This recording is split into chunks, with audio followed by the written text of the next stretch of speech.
सबको प्रणाम। व्यक्ति को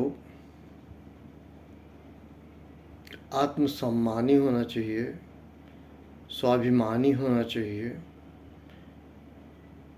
अभिमानी नहीं होना चाहिए। मैं जीवन की बात कर रहा हूँ। जीवन का अगर शाब्दिक अर्थ देखा जाए तो जीवन का मतलब जीना, जीना जीना जो है या जीते रहना। इसका प्रारंभ अगर देखें, जन्म, जिस पे मैं बेबस हूँ। दूसरा मृत्यु, उस पे भी बेबस हूँ। जन्म का तो नहीं पता क्या होता उस व्यक्ति के साथ जो इस दुनिया में आता है। मृत्यु का जरूर याद है। कोई भी व्यक्ति मरना नहीं चाहता, कोई भी व्यक्ति चाहे जो हो, एन केन प्रकारेण वो चाहता है मैं अमर हो जाऊं, मैं जिंदा रहूं। किसी भी कीमत पे मरना नहीं चाहता। कोई कितना भी बड़ा बीमार हो या कुछ भी हो, सवाल ये नहीं है, सवाल ये है, इस बात का भय है कहीं मेरी मृत्यु ना हो जाए। जबकि कहा यह जाता है मृत्यु लोक में भेजने के पहले, जब आपका जन्म होता है इसके पहले तय होता है कि आपकी मृत्यु होगी।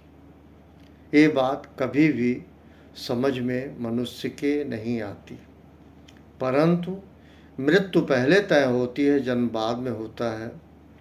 और जन्म और मृत्यु ये दोनों परमपिता परमेश्वर के हाथ है, प्रभु के हाथ है, या जिसको आप सुपर पावर समझते हैं उसके हाथ में। वहाँ आप बेबस हैं। तो उस दोनों जन्म और मृत्यु के बारे में आप लोगों को सोचना नहीं है। अब आया जीता रहना, जिंदा रहना, जीना है, इसको कहते हैं जीवन।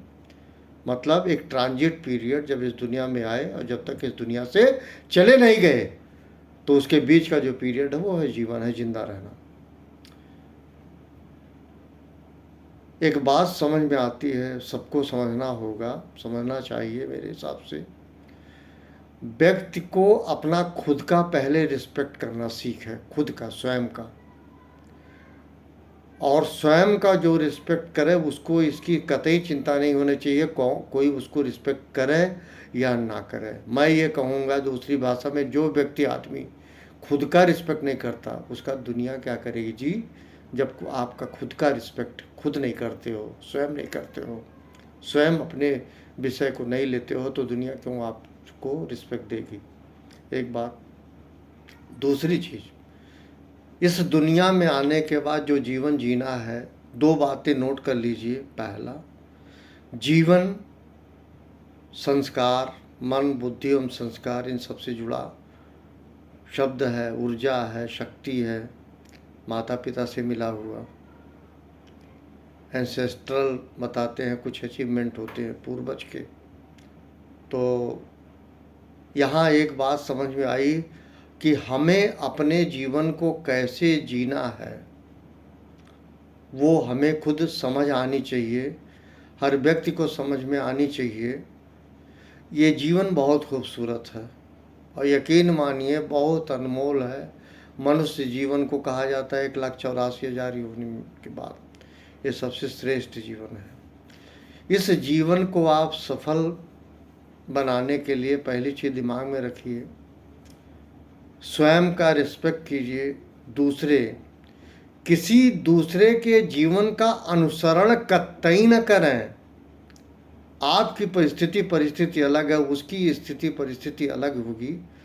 तो जो कंपैरिजन की बात होती है, कंपेयर करने की, ये छोड़ दीजिए। ये आपकी जंजाल है और ये आपको बर्बाद करके रख देगी, आपके जीवन को नरक बना के रख देगी। जीवन बेहद खूबसूरत है। इसमें पहली चीज़, किसी की तुलना ना करें किसी के जीवन से। दूसरी चीज़, अपेक्षाएं। अपेक्षाएं छोटी बड़ी की बात ही नहीं, अपेक्षा है, उसको जितना कम कर सके कम कर लें, क्योंकि ये दुख की जननी है। ज़्यादा अपेक्षाएं, ज़्यादा दुख, ज़्यादा परेशानियां, वर्तमान खराब कर देगी। जीते हुए भी आप मरे हुए समान हैं अगर आपकी अपेक्षाएं निरंतर बढ़ती जाती हैं। तो प्लीज प्यारे, इस बात को ध्यान रखिए, अपेक्षा दुख की जननी है और बहुत ज़्यादा अपेक्षाएं मत कीजिए। जीवन को जितना हो बेहतरीन जीने का प्रयास करें। दूसरी चीज़ आती है गृहस्थ आश्रम में आने के बाद, जब पत्नी आ जाती है, वो जीवन एक बहुत ही कठिन जीवन उस व्यक्ति के लिए शुरू होता है, क्योंकि वो समझौतावादी दृष्टिकोण अपनाना पड़ता है।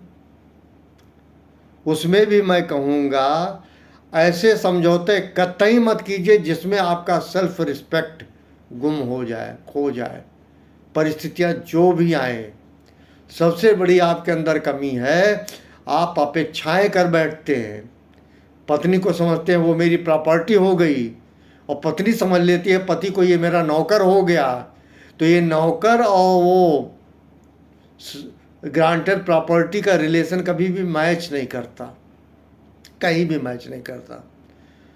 तो मैं ये कहूँगा, फिर समायोजन है, समझौता है। मैं ये नहीं कह रहा हूँ आप कुछ भी ना माने, कूल टेम्पर्ड होके उसका समायोजन देखें। समायोजन के चक्कर में कहीं आप अपने स्वाभिमान और आत्मसम्मान को गिरा न लें।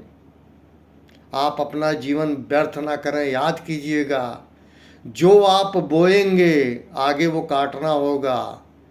अगर अच्छी फसल बोएंगे चाहे जो हो, तो फसल अच्छी होगी। ये पति पत्नी के रूप में भी लागू होता है। युवा वर्ग खास तौर से सुन लें, ये जो चमक दमक है ये बहुत शॉर्ट पीरियड का है। हस्बैंड वाइफ का भी रिलेशन बहुत शॉर्ट पीरियड का है। दोनों का वाइस वर्सा फिजिकल रिक्वायरमेंट है और कुछ नहीं है। ये सोल बिहेवियर नहीं है, सोल गेट टुगेदर नहीं है डियर।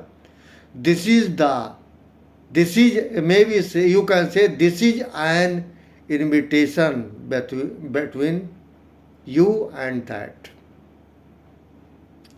इससे ज़्यादा मैं बहुत स्पष्ट नहीं कर सकता। आप लोग ब्लाइंड आई से अपने लाइफ को जीने की कोशिश मत करें, खुली आँखों से जीवन यापन करें। मैं फिर कह रहा हूँ, जीवन बहुत खूबसूरत है। अपने जीवन को नरक ना बनाएं, क्योंकि हमेशा याद रखिए आपको यहाँ अस्थायी रूप से रहना नहीं है। किसी का महल हो, किसी का बहुत बड़ा मकान हो। एक लाइन भी कही गई है उसमें, एक दिन तू सो जाएगा, बन के धुआं तू उड़ जाएगा, नेकी तेरे साथ चलेगी बाबा, साथ यही एक बात चलेगी बाबा। तो कहीं आप मृत्यु के बाद अपने आप को खो न जाए, कोई याद न करे। ऐसा कुछ कर जाइए कि आपके नाम को, आपके कर्म को लोग याद रखें। सदाचार में, सद्गति में, सद्भाव में संभावनाएं ढूंढें। आपसे मोटिवेट होके जीवन की संभावनाएं ढूंढें। अपने हिसाब से जीवन चलाने का प्रयास मत कीजिएगा। ऐसी गलती मत कीजिए। जो कुछ आपके पास उपलब्ध साधन है उसी में आप अपना पांव पसारिए, उसी में खुश रहने की कोशिश कीजिए। वहीं आपकी ज़िंदगी है। नहीं तो दोस्त, आपकी ज़िंदगी मरे समान है। आप बाद में मरेंगे, उसके पहले ही जीवन में आपकी मृत्यु हो चुकी होगी, अगर आप स्वाभिमानी, आत्मसम्मानी नहीं हैं। इस बात को याद रखिएगा। इसी के साथ थैंक यू वेरी मच। अगर किसी को व्यक्तिगत आघात पहुंच रहा हो उसके लिए माफ़ी मांगता हूं, लेकिन ये मेरा 61 ईयर ओल्ड अनुभव है डियर।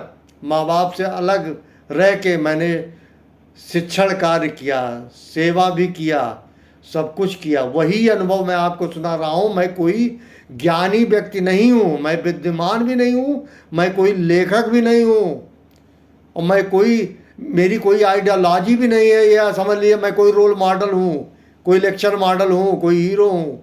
मैं कुछ नहीं हूँ। मैं एक सामान्य साधारण व्यक्ति हूँ।